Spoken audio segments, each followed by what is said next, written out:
Jeff Platt here for PokerNews.com. We're on break of the $1,500 Limit Hold'em event. That is a tournament for the true grinders. So, of course, we found Ari Engel. Ari, talk to me about your summer. How's it going so far? It's been rough so far, results-wise. I haven't done too well, but you know, that's kind of the nature of poker tournaments. Most of the time you lose. Every now and again you get some cash, and then every really now and again you get a big one. You know, of course, the small ones just kind of keep you afloat. Yeah, so nothing too great to talk to. A couple of small cashes and runs, but yeah, it's okay.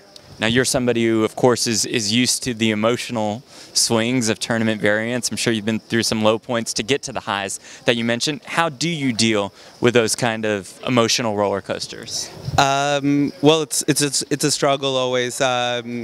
You know, I lose confidence very easily when I go in a downswing historically. Now it's a little better since I've had a lot of results, and you know, the more results that you can have, you can kind of like look back and say, you know, I obviously have been doing some things well to have that go. But the nature of poker is that someone that won last year or last month isn't guaranteed to win next year or next month. So yeah, you just have to work in your game and maybe talk to other people and make sure your thought processes are still making sense. And yeah, I mean, it's definitely a hard thing. Like, people tilt all the time and stuff like that, and then there's like tilt within a session, and then like a longer run kind of tilt. Like, you know, there's the famous stories of people in makeup, and you know, you could win the tournament and not even get out of it. And yeah, I mean, tournament, I don't think anyone makes the claim like tournament poker is a breeze and you're just going to make tons of money and there's not going to be any swings. With that said, Ari, you know, you could easily take a week off or 2 weeks off, boom, just like that. You choose to continue the grind most of the time. Why? Yeah, no, I think that's it is really important to kind of measure yourself and really like only play if you really want to. When I look at poker from like a broad scale, I'm super worried about the future of poker 10, 15, 20 years from now. Certainly online poker seems like it probably will not be around due to technology and artificial intelligence. So it's one of those things where almost like a football player has 13 or 14 years to make a lifetime worth of income. There's a worry that poker may or may not be around, and also that I may not be good enough.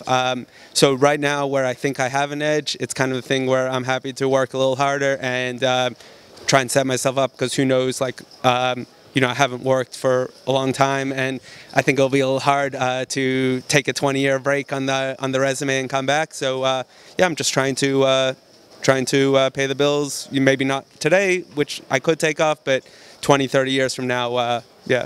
So you're worried about the future of poker when it comes to just online, or you're concerned about the live tournament scene as well 10 to 20 years from now? Well, I'm way more conflicted when it comes to the live. I've seen arguments both ways, and I don't have a super strong opinion. Certainly there's ideas where when it comes to the skill level of poker players, it's gotten way tougher compared to where it's been 10, 12 years ago. And, you know, I'm sure beforehand, but that's, you know, I think I started 15 years ago or so. Yeah, I mean, it's a worry. It's a worry. Poker's getting tougher. The educational things out there, I mean, it's just crazy. People are on Twitch, the best players in the world, and just showing their cards for free and stuff like that. And even if you want to pay, you could pay $10, $20 a month and just have the best players just showing everything. So yeah, so it's definitely a worry about the future. At the same time, you know, you could make kind of you could compare it to, let's say, blackjack world, where we know blackjack is not sustainable. No one wins in blackjack. Obviously, the casinos are not in business so that people can win. Yet, it seems like blackjack just keeps going. People like want to do it for fun. They enjoy it. And the fact that the average player has a negative 13% ROI or whatever it is over the long run is no big deal. Like, it just, people work and they do it for their entertainment. So you know, and most forms of entertainment, there is no idea that you're going to get back some of your money. You're just paying to entertain. Right. But I don't know if poker can really survive that kind of thing where the average player is losing a ton. Like, people play because they want to make money. That's kind of the entertainment. I could see both ways, and it's definitely not as worrying as online, which is really, really worrying. And especially, it's like the sites just are not.